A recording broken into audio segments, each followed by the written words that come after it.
The Australian Financial Review. Does being realistic stop you from thinking big? Many times as a young man, I was told to be realistic. I think that that's probably a large misdirection for a lot of people.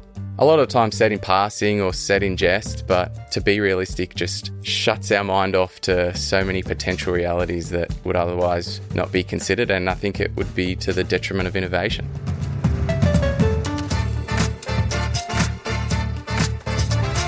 Welcome to 15 Minutes with the Boss, a podcast about success, failure, and all the lessons learnt along the way.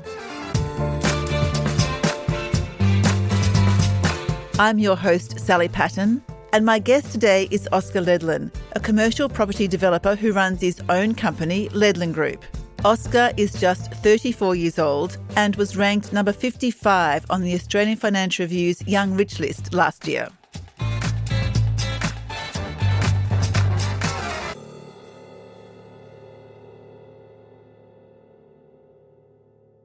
Thanks so much for joining us on the podcast today, Oscar. Thanks for having me, Sally. I'm excited to be here. Now, we've only got 15 minutes, so I'm going to start the clock right now with my first question, which is about your morning routine. What happens every morning? What time do you get up? What do you do first? I've been an avid member of the 5am club for more than 10 years now, but as I briefly mentioned before, I have an 8-week-old baby boy at home at the moment, so the morning routine is somewhat sporadic or it has been for the last few months. So I'm trying to give my wife the most help I can overnight as she, changes nappies and the baby wakes to feed and that sort of thing. So my 5am alarm has been pushed back to 6am for the time being. I guess the real morning routine for me starts with gym. So that's been the longest serving de-stressor for me in my life is 5am and then straight into the gym before the workday begins. So how are you coping not going to the gym? Are you getting jittery? I wouldn't say I'm getting jittery, but I'm finding time to get there probably once or twice a fortnight. So trying to get there once a week at least. And it's been probably 10 weeks that my gym routine has really, I wouldn't say it's failed, but it's deteriorated. And I'm probably not in the best shape of my life, but I'm holding together well enough, I think. And do you do breakfast among looking after your now 2 children? I don't. I'm more of a morning fasted type of guy, so plenty of caffeine of the morning, but I don't usually eat a meal until midday or shortly after, just depending on how my workday's going. So I live a generally fast-paced and pretty busy day, so it's easy to forget to eat. But yeah, usually I don't find time to have a meal or don't go out of my way to eat until after lunchtime. And how many coffees? No more than 3 for the time being, and never after 2 p.m. That's sort of something that I hold myself to now. Previously, as a younger man who didn't care about getting as much sleep, I was having far too much caffeine and far too late in the day. As I've matured, I like to think that I've had to rein that back in a little bit. Okay, great.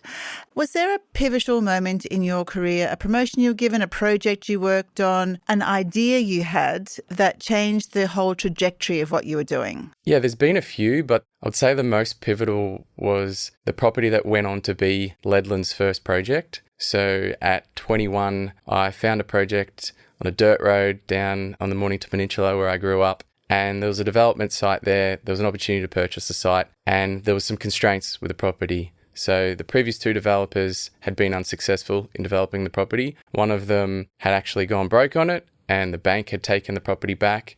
Somebody had bought it off the bank. They were unable to develop it. And then I thought, I'm going to give it a shot. And we found that there was errors in the drainage levels that had thrown these other developers off. So we purchased the property on a long settlement with this due diligence clause for $800,000. And if we couldn't get the drainage to work, we could pull out of the contract. And after doing some investigation, we actually found that the levels were incorrect. We will never know if there was typos in the levels or if the drainage system had actually been removed and reinstated at some time in the previous 60 years and the levels hadn't been updated. But a couple of months later, we got a valuation on the property at $2.4 million that we had under contract for $800,000, and that was the equity uplift that really set my career on I wouldn't say a fast trajectory, but it was a real nice entry into the development market to have that buffer of a big equity uplift in our first project.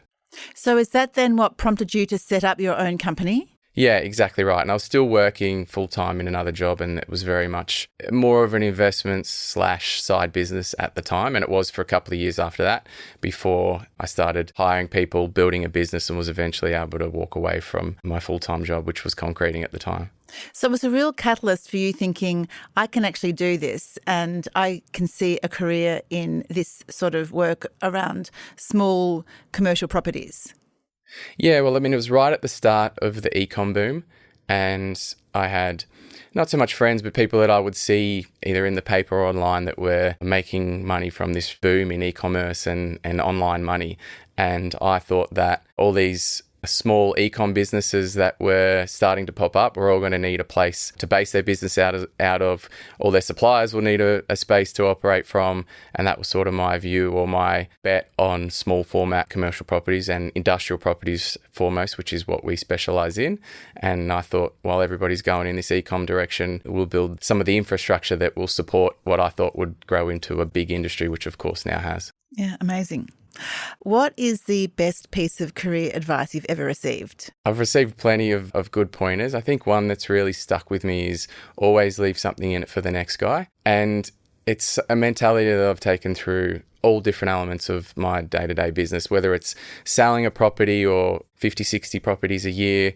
Perhaps we could push the price a little bit higher and an investor or an owner-occupier will pay that much for it. But at some point when you're selling something to somebody, you've got to leave enough in them to be able to sell it to the next guy. And it's the same in negotiations. I've often not got carried away, but I'm competitive in nature and I always try and perform as well as I can. And in negotiations, I'll negotiate the best deal that I think I can in the arrangement. And it's not uncommon for me to negotiate a deal and then take a step back and say, you know what, I think a fairer deal is if you have an extra portion or if we adjust the price slightly in your favour, especially where you have long-term interests, whether it being a brand in property development or you're going into business, a business relationship with somebody. I think if you always just leave a little bit more than what you potentially could have negotiated for yourself or achieved in a sales rate, I think in the long term it really comes back to pay dividends. So in the case of you selling a property when you don't sell it for quite as much as you think you could probably get, is the upside of that the buyer may be someone that you'll have to work with again in the future and it's just good for long-term relationship building? Yeah, absolutely. So Ledlin sell more properties to existing customers than we do to new customers. We have people that have followed us through 5, 6, 7 projects and they'll settle on the property and within 6 months they'll have a valuer come past, they'll get the property revalued, there'll be equity that they can withdraw, or even if they've got income from their business or their employment, they'll come back to us because of the great experience that we've had. And for us, that saves us some marketing costs because we don't have to get our name out there. It's allowed us to build a brand, which, is most evident through social media, which is where we do, about 90% of our deals. With settlement, it also reduces settlement risk because if we're not pushing prices quite as high as we could, the valuers come through and go, yeah, these are sold for a fair and reasonable price. And then we don't have settlement risk, which as a developer, settlement risk is, it's something that keeps developers awake at night. They've sold out their projects. And if they've really pushed pricing, they can have a couple of valuations come in low. People can't settle. They don't get the cash settlements that they expected. They might have other commitments for their funds and it could all unravel pretty quickly. So it's a much more sustainable approach to business, I think. Oscar, stay where you are. We're going to take a short break. And when we come back, you pick the questions. I'll see you soon.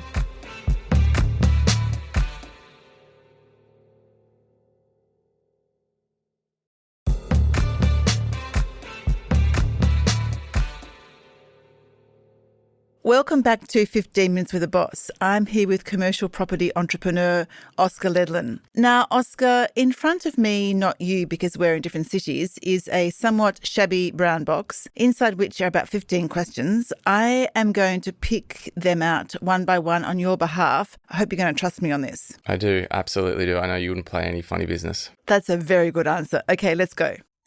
Are there any sacrifices that you've had to make in order to do your job? Plenty. I think as any person in business or even in their career, a lot of people, we have to make a lot of sacrifices. But I think probably the biggest one, and hopefully it's not too heavy a conversation for this podcast, is I always really wanted to be a dad, but I knew that I also had big ambition for my career. And I thought having a family young would be great for so many reasons, but it was a decision I made ultimately to sacrifice that and delay having kids until I was 30, because I really wanted to be able to commit myself to business for, a good 10-year period of my life. And that's what I did. And I have no regrets. And I have, 2 young boys at home now, and, they're the love of my life, and they light me up. Would have I liked to have them 10 years earlier? In the ideal world, yes, but it was a sacrifice that I chose to make. Oh, so you would have had them at 20 if you could have? Like, I always wanted to just be a dad, and I thought the sooner I can have kids, the better. This is going to be a part of my life that I get fulfillment from, which will be amazing. But it was always something I was like, I'm going to put this off until a later part of my life. So probably not the answer that you were expecting, Sally. I've sacrificed parties and travel and all the rest of the stuff that all us entrepreneurs often talk about when it comes to sacrifice. But, I missed a few parties. That's no big deal. But putting off having kids and starting a family was something that, was a real conscious choice and a very hard decision. And how do you go with the day-to-day juggle of 2 young sons and a pretty busy job? I manage my time as well as I can, and I'm fortunate enough now that I've had some of the success that a young life committed to business can bring. And for that, I can invest to get my time back. So I can have people drive me. At home, I don't cook, I don't clean, I don't touch the gardens or clean the pool. I have a pretty solid housekeeping team that help, prioritize my time for me. So I do spend a lot of time working in my business. When I'm not working, I don't have to spend a lot of time doing, the household chores and the running around. So it's business time, or it's time with family. And when I say family, I include friends that I consider family. So you've been able to outsource all the chores so you can really do family and work? Yeah, exactly right. Yep. Sounds pretty good to me. Okay. Name a person you'd like to have dinner with and why.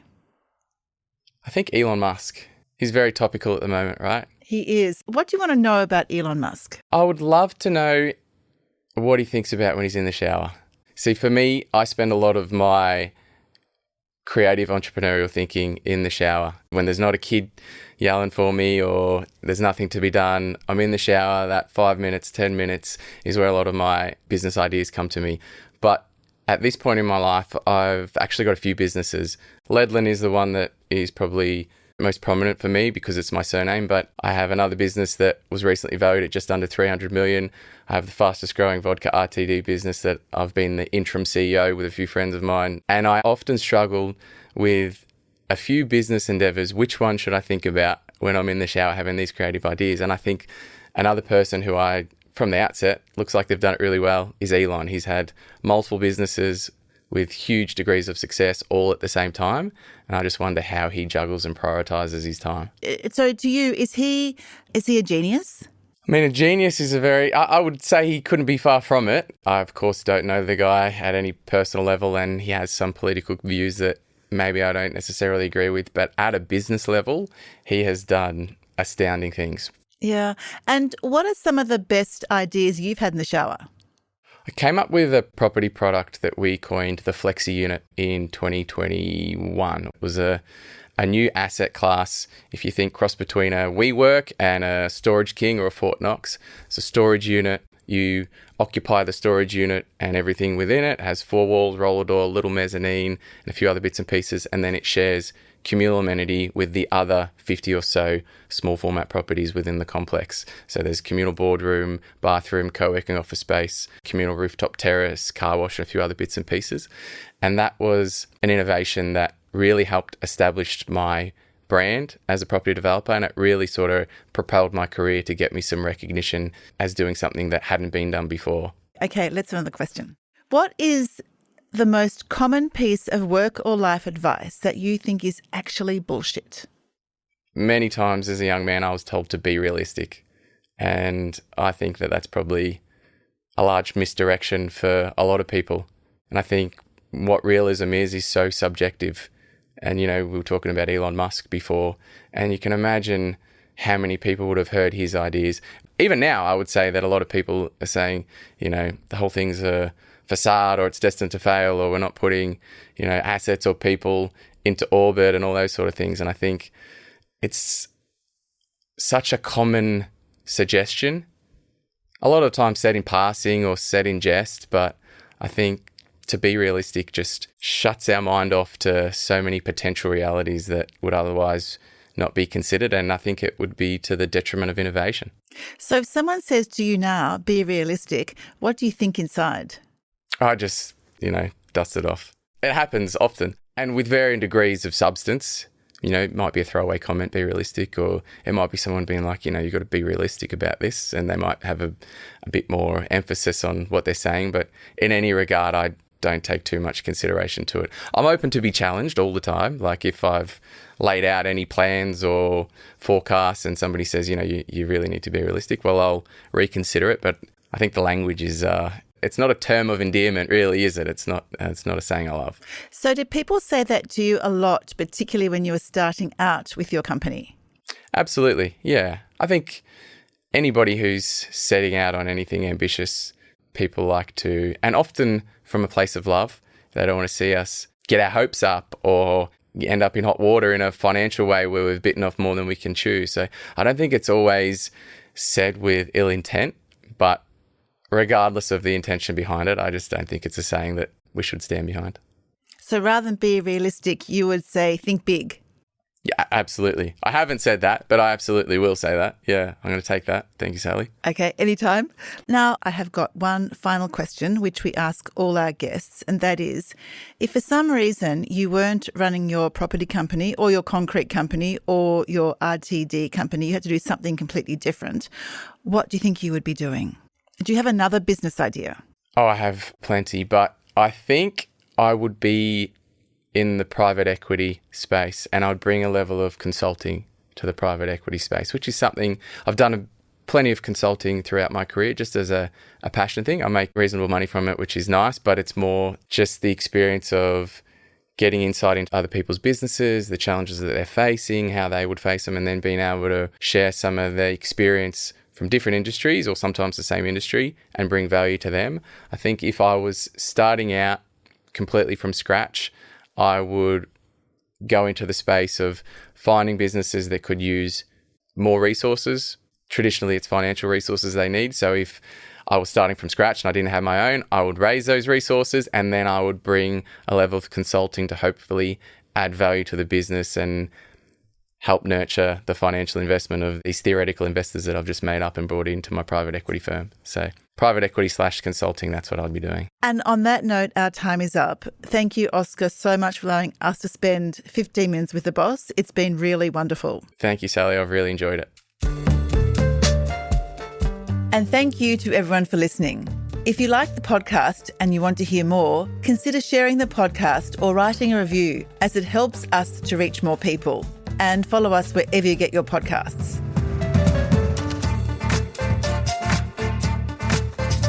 At the Financial Review, we investigate the big stories about markets, business and power. For more, go to afr.com, and you can subscribe to the Financial Review, the daily habit of successful people, at afr.com/subscribe. This podcast was hosted by me, Sally Patton, produced and edited by Iona Rennie. Our theme is by Alex Gow, and our executive producer is Fiona Buffini. See you next week.